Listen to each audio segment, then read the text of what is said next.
हमें प्यारे बच्चों, सुप्रभात सुप्रभात सुप्रभात।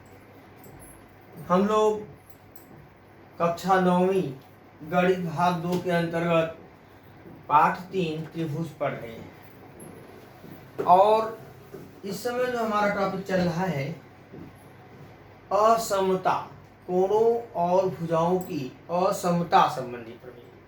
क्योंकि समानता आपने पढ़ा है, असमता में आपने एक प्रमेय पढ़ा है कि यदि किसी त्रिभुज की दो भुजाएं समान न हो तो बड़ी भुजा का सम्मुख कोण छोटी भुजा के सम्मुख कोण से बड़ा होता है, आपने पढ़ा।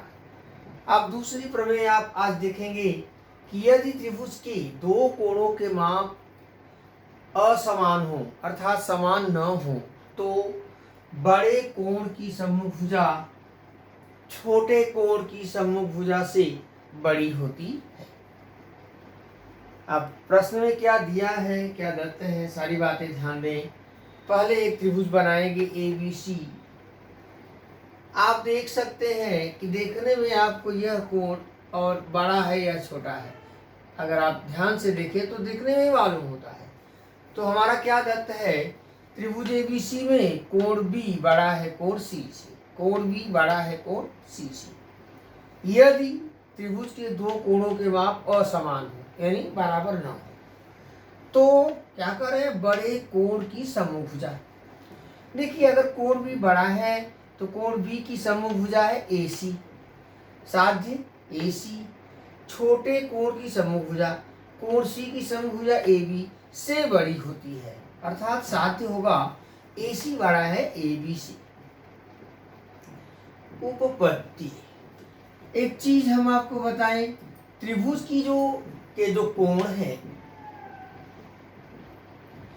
त्रिभुज की जो भुजाएं हैं वो लंबाई में होती हैं। और लंबाई क्या है, संख्या है, गिनती है, 1 2 3 4 5 6, यानी ये संख्यावाचक है। तो यहाँ AB और AC जो भुजा है इसमें 3 संभावनाएं हो सकती हैं और 3 में से केवल एक ही संभावना होगी जो सत्य होगी। या तो पहली AB AC से बड़ी हो, या AB AC से छोटी हो, या AB और AC बराबर हो। अर्थात दूसरे शब्दों में या तो AC बड़ा है AB से, या AC छोटा है AB से, या AC बराबर है AB से, या AC बड़ा है AB से। ठीक है। जब आप दो संख्याओं की तुलना करते हैं तो आप कहते हैं कि या तो पहली संख्या दूसरी से बड़ी होगी, या पहली संख्या दूसरे के बराबर होगी, या पहली संख्या दूसरी संख्या से छोटी होगी। ठीक वही अवधारणा, ठीक वही कॉन्सेप्ट इस प्रमेय में लागू होगा। अब उपपत्ति देखिए, करे भुजा AB तथा भुजा AC में निम्नलिखित में से केवल एक संभावना हो सकती है। संभावनाएं तो सब हैं यहाँ, बल्कि संभावना सत्य हो सकती है। ठीक है। पहला, या तो AC छोटा है AB से, दूसरा AC बराबर है AB से, और तीसरा AC बड़ा है AB से। अब पहली शर्त पे विचार करें, यदि AC छोटा है AB से, अब देखिए AC छोटा है AB से, इसका मतलब उलटा क्या होगा कि AB बड़ा है AC से, इसका मतलब AB बड़ा है AC से। आपने इसके पहले की प्रमेय पढ़ा कि बड़ी भुजा का सम्मुख कोण बड़ा होता है। तो अगर AB बड़ा है AC से तो AB के सामने का कोण AC और AC के सामने का कोण B, तो कोण C बड़ा होगा कोण B से। कोण C बड़ा है कोण B से, क्योंकि प्रमेय है कि त्रिभुज में बड़ी भुजा का सम्मुख कोण छोटी भुजा के सम्मुख कोण से बड़ा होता है। किंतु B बड़ा है C से। क्या दिया है, यहाँ देखो दिया है कोण B बड़ा है कोण C से। आपने सिद्ध किया कोण C बड़ा है कोण C कोण B से। इसका मतलब क्या होता है कि कोण C बड़ा नहीं होगा कोण B से, अर्थात AC छोटा नहीं होगा AB से, अर्थात AC छोटा है AB से, यह असंगत है। चलिए दूसरी बात पे आ जाते हैं। अब यदि AC बराबर है AB से तो कोण B बराबर कोण C, आपने पढ़ा है, याद करो, समद्विबाहु त्रिभुज का प्रमेय क्या पढ़ा?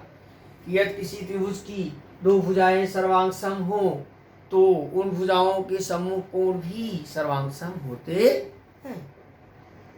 अर्थात यदि AC बराबर AB तो कोण भी बराबर कोण C, समद्विबाहु त्रिभुज का प्रमेय।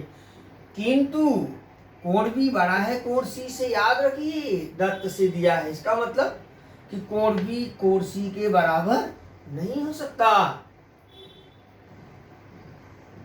ठीक है, अर्थात AC बराबर AB यह भी क्या है? असंगत है। अब देखो भाई, पहला असंगत है, दूसरा असंगत है, इसका मतलब तीसरा तो सही होगा ही, संगत होगा ही, इसलिए AC बड़ा होगा ABC।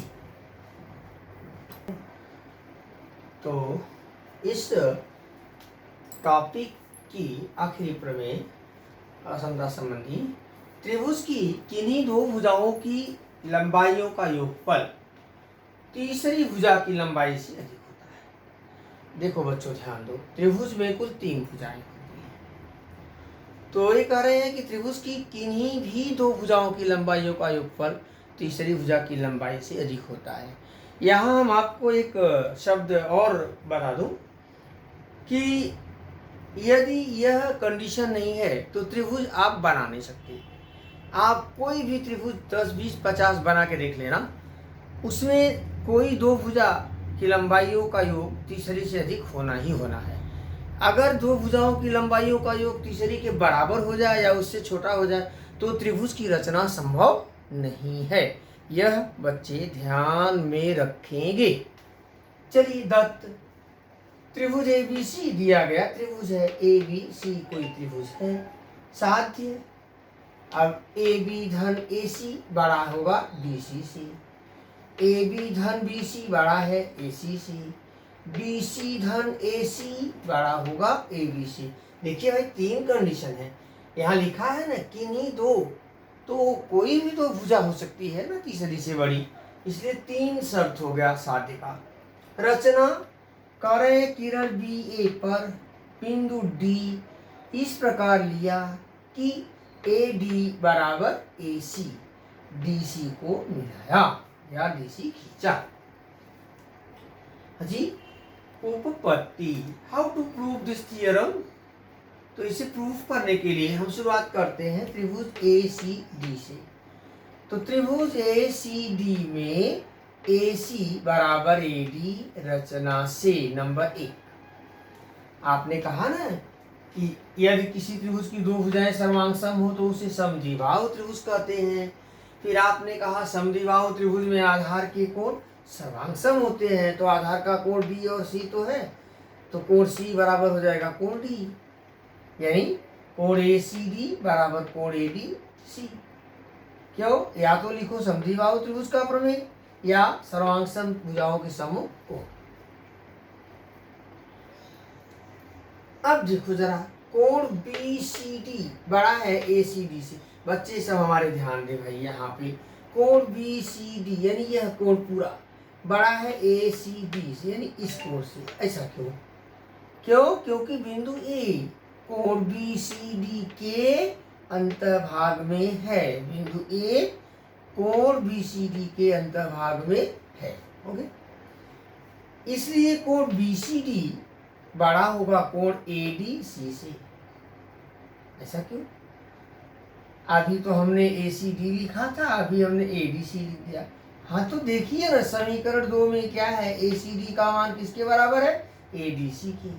तो कोण BCD बराबर बड़ा हो गया ADC से, यानी ये पूरा कोण इससे बड़ा है और यह कोण इसके बराबर है, तो यह पूरा कोण D से बड़ा हो गया।